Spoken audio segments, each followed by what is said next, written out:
What's up, family? Gerald the Bossman here. You're tuned into the Bossman Show on AM 1010, AM 1430, 1055 The King. Let the King out at 105theking.com and the Bossman Show at bossmanshow.com. Hit me up on Instagram, The Bossman Show, Twitter at Bossman Show, and Facebook, Bossman Show. It's the Bossman on your radio. Listen to the Bossman Show with your host, JR, Saturdays at 9 a.m. right here on AM 1010, The King. BS3 Network, changing the way you watch TV. Yes, BS3 Network, changing the way you watch TV, covering content and hot topics from A to Z, sports, music, society and culture, movie reviews, you name it, we have it. Check it out on bs3network.com or check us out on Roku, BS3 TV on Roku, as well as check out your favorite podcast on all podcast platforms or Spreaker.com/BS3 Network. You are now tuned to BS3 Network.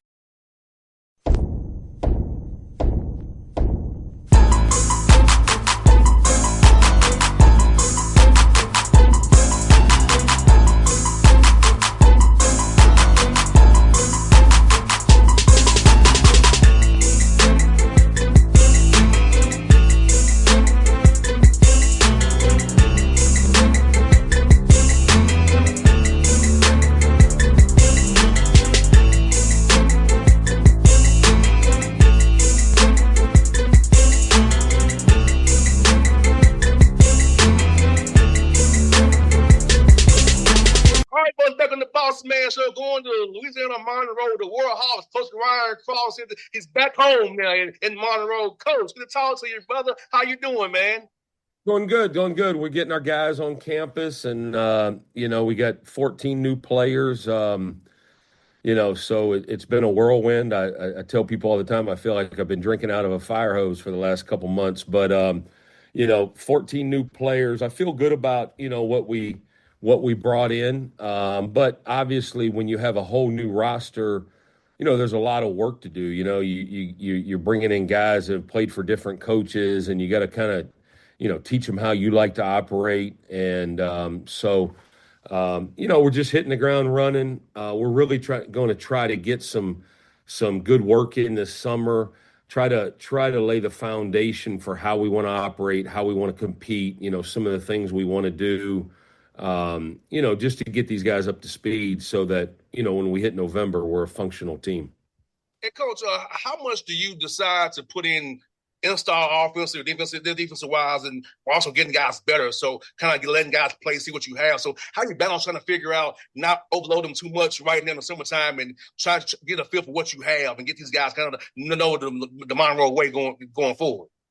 Well, that's a great question, and that's something we've talked about. And I spent the last 6 years with Andy Kennedy, and I think I tell people all the time I think he's one of the best coaches in the country. I think he's the job he's done at UAB is really he doesn't get the credit he probably deserves for what he's done there. But what we always did at UAB, and it's what I want to kind of try to implement here is.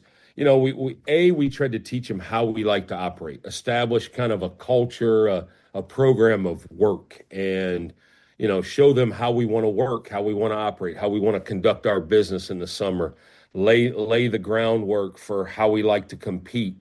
Because I do think in today's world, when you got a whole new team, you really need to use the summer to evaluate them, evaluate their strengths and weaknesses, and then start really, implement some offense maybe later in the summer, but really try to be in position to where when you get back to school in late August, early September, now you're really implementing more of your offensive system. So what I want to do is, a lot of skill work, a lot of development, a lot of player development, strength and conditioning. But I want to teach these guys how to compete. I want to teach them how we like to operate. I want to implement some of the things we're going to do defensively because we're going to do that no matter who the players are. and then really use this summer to evaluate them, see who can do what, who plays well together, who competes the way we need them to compete, and then when we get back to school, early fall, then we'll start having a better idea of what we want to implement offensively. And coach, also in big piece in this new world of 14 new players, getting them to be on the same page. Talk about that team building piece of it. The summertime is time to go out and have fun as a team, go out and explore the walking trail or go play games somewhere. Talk about that piece of getting guys to be on one accord and not have that bad disease of me and be about the team. Absolutely. And we're trying to do some things. I mean, tomorrow night we're going to watch game 4 of the NBA Finals together. Our athletic director, SJ2, he's going to have the guys over to his house. We're going to watch the game together. We just got invited to a function on the 4th of July. I think it's important to try to do some things together. I told these guys yesterday, we had a brief meeting before weights, and I said, look, I get it. There's not a lot to do in Monroe in the summer. There's no students on campus. So, we need to just, we need to get in here and work and get to know each other and let's spend our time together so that in August, we're a functional unit. No doubt. And it's also about the strategy, coach. Talk about getting guys to learn how to rest, recover, prehab, and getting that sleep, because you play a long season and you want to be fresh when it counts. And then when you go down to Pensacola in March, when in that weird tournament you all have, you want to be fresh down there. So talk about that piece, getting that conditioning, burn those yards now. I think the that piece is huge in today's world of college basketball, because the other thing you're dealing with is rosters have gotten older and older. So these guys, you'll have some guys in your roster that have been in college for 4 or 5 years. They put some wear and tear on their bodies. So I think having a strength coach that is conscientious of that, stretching, rehab, your training staff, all that stuff's vitally important. And then the players having the discipline to, get the proper rest, to take care of their bodies, to eat right. All those things are really important. The supplements, all that stuff, because you're right. I mean, we're not dealing with 18-year-old kids anymore. We're dealing with guys. I've got a few guys that we signed that are coming off injuries. So injury prevention is huge. And I spoke earlier about UAB. I thought we did a great job in that area, and last year we had a guy on our team that was coming off an injury, and we had to be conscientious of that with how we practiced, because he had put a lot of wear and tear, put a lot of miles on those legs. So I do think you have to be smart. You have to push guys. You got to put in the work, but you have to do it in a smart way so that you're not breaking their bodies down too. No doubt, 100%. And I think that's very important, because guys want to max out, play hard as they can. And if you're not conditioned, you can't do it. Because I see a lot of guys in the NBA who I know are in the best shape they could be, and they get injured, especially that soft tissue things that linger all year long and hamper you to the next season. You don't want to avoid that, especially when you're only playing 31 games, hopefully beyond in the conference tournament. But you don't want those soft tissue things to nag all year long on a young man. No question. And Coach Maskis, man, for you, been around the coaches you've been around, and you've been a head coach previously at Chipola. Talk about, what do you want this program to be about? What are the things you want the pillars of your program to be for these young men who come to the Monroe to play for you? What do you want them to be about, character-wise, integrity-wise, and their play style? Well, first let me start with this. I was here for 8 years as an assistant, and during my 8 years, we had some good teams. We made it to a couple semifinals. We made it to a conference championship game. We finished second in the league twice. So I know it's possible here. I've lived it. I think more than anything, I said this in my press conference, I want our program to be playing meaningful basketball in March. March Madness is, let's be honest, it's the pinnacle of what everybody is striving for. And, I want our program to be one that come January and February, we're in the mix. We're a competitive team. I told our players yesterday, we do a lot of things to address physicality.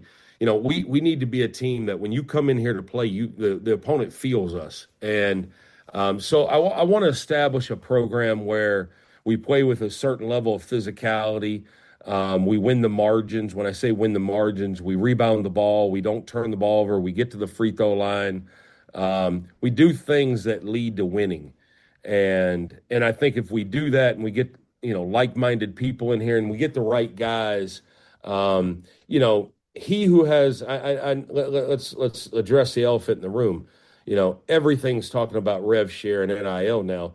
But just because you have the most money doesn't necessarily mean you're going to win the most games. And Correct. we're not going to have the most money in the league, but I need to find guys that are hungry to be good players. I tell them all the time, if you're about making money for the next 12 months, then we might not be the right fit. I want to put you in position to make money for the next 12 years. I want to find guys that are serious about being players, that want to have an extended career, that want to become the best version of themselves.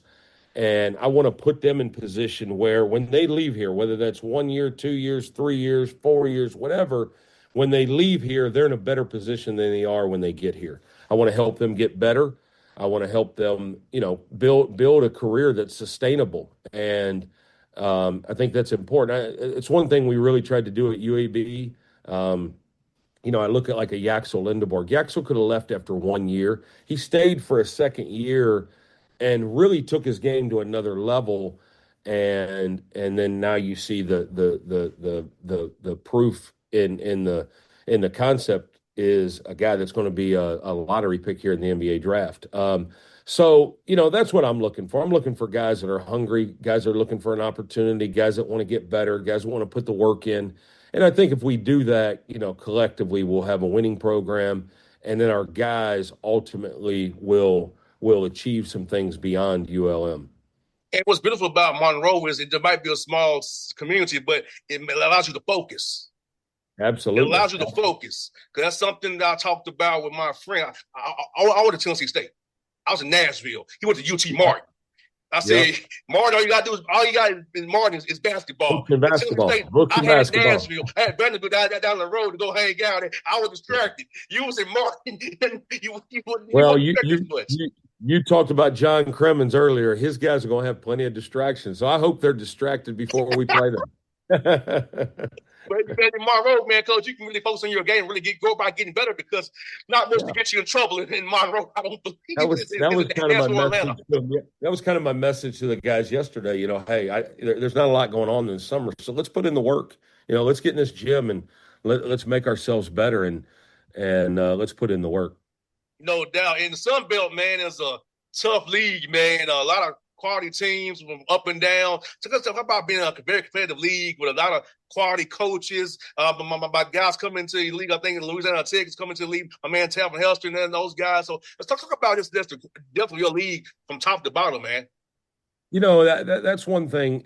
Having spent 8 years in this league, and I know the league's changed some. There's new teams and new coaches but I think the Sun Belt historically has been a very balanced league. It's a very competitive league. Even in my time here, I've told people we had some years where we had good teams. We had a couple years where we were down a little bit, but even when we had a down team, we were still a hard team to beat. I think the Sun Belt's a very competitive league. In a lot of ways, it reminds me of a lower level SEC.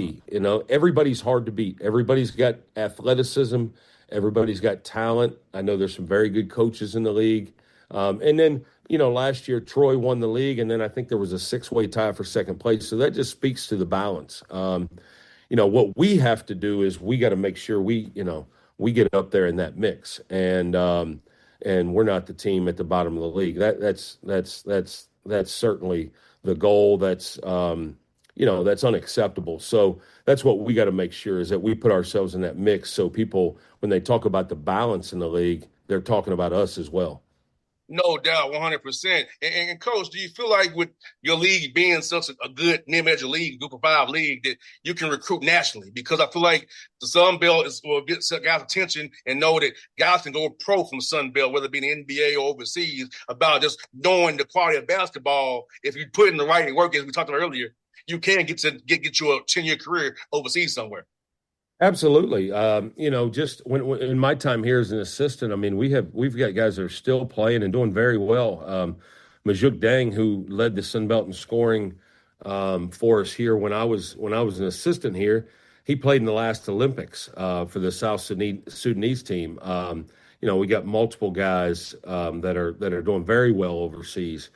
We've had guys in the G League. We've had guys get play in the NBA Summer League. So yeah, no question. I mean, I think the Sun Belt is a good enough league that if you do well, you can take your career somewhere else. And what does that mean? I even think I think we have to embrace the transfer portal. I tell junior college guys all the time. I'm a JUCO guy. I like junior college players.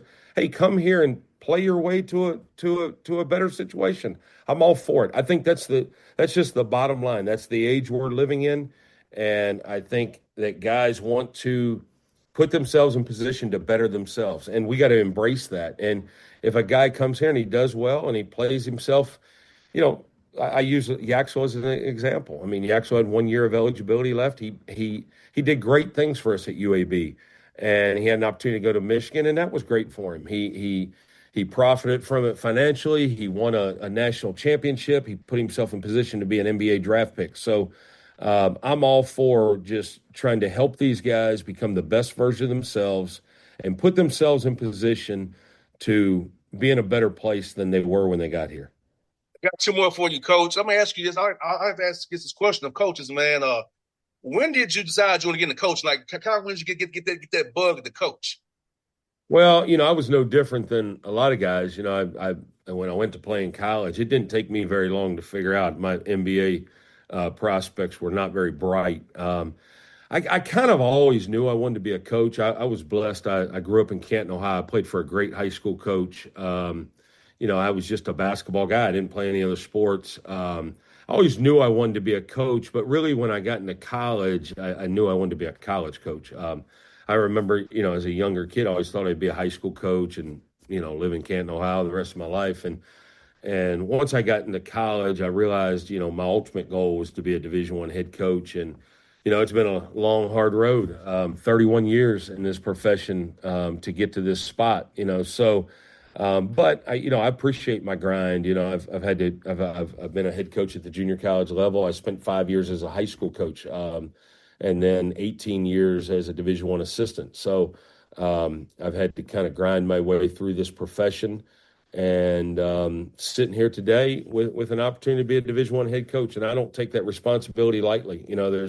There's only 350 some or 360 of them in the country, and I know a lot of people would die to trade places with me. So I'm very fortunate to be in this situation. There's some challenges with this job, but there's challenges with every job. And, I'm just looking to hit them square on and tackle these challenges and put our best foot forward. That's one for you, Coach. We also have a food show here in the Boss Man Show, a food podcast. I want to ask you, what are some cool food spots in Monroe, Louisiana that if we come down there that we can hit up and find out some good food? That's one thing, I remember when Trent Johnson got the LSU job back in the day. I heard him say one time, he's a West Coast guy and he was coming from Stanford to LSU. And I heard him say, man, you guys could fry a sock and make it taste good. One thing in Louisiana now, we have good food. It's not necessarily going to be healthy. There's going to be a lot of fried food. But, my favorite place in Monroe, and I hope I don't offend anybody, but there's a place called Waterfront Grill. It's real close to campus. Sammy Weems, the owner, he does a great job. Tremendous food, but there's a lot of good food spots here in Monroe. But Waterfront Grill is great. There's a former football player here, Joey Trappy. He's got a place called Traps in West Monroe. It's kind of Southern Louisiana style. It's very good. But several good food places. But just off the top of my head, Traps and Waterfront Grill are two of my favorite. There's a new steak. Well, they've changed locations. There's a steakhouse called Doe's. It's very good. Monroe's quietly got some really good restaurants, really good places to eat. If we come down there, we definitely have to check these spots out. But Coach Cross, Waterfront Grill, hit it. You'll like it. Coach Cross, great to have on the show, man. We'll do this again real soon. I love your energy, man. We'll do this again real soon. And I hope to see you do very, very well. We're doing this more and more often, man. Talking about your program, man. I appreciate you guys. Thank you. Anytime, brother. All right. BS3 Network. Changing the way you watch TV. Yes, BS3 Network, changing the way you watch TV, covering content and hot topics from A to Z. Sports, music, society and culture, movie reviews. You name it, we have it. Check it out on bs3network.com or check us out on Roku, BS3 TV on Roku, as well as check out your favorite podcast on all podcast platforms or Spreaker.com/BS3 Network. You are now tuned to BS3 Network. What's up, family? Gerald the Bossman here. You're tuned into the Bossman Show on AM 1010, AM 1430, 1055 The King. Let the King out at 105theking.com and the Bossman Show at bossmanshow.com. Hit me up on Instagram, The Bossman Show, Twitter at Bossman Show, and Facebook, Bossman Show. It's the Bossman on your radio. Listen to The Bossman Show with your host, JR, Saturdays at 9 a.m. right here on AM 1010, The King.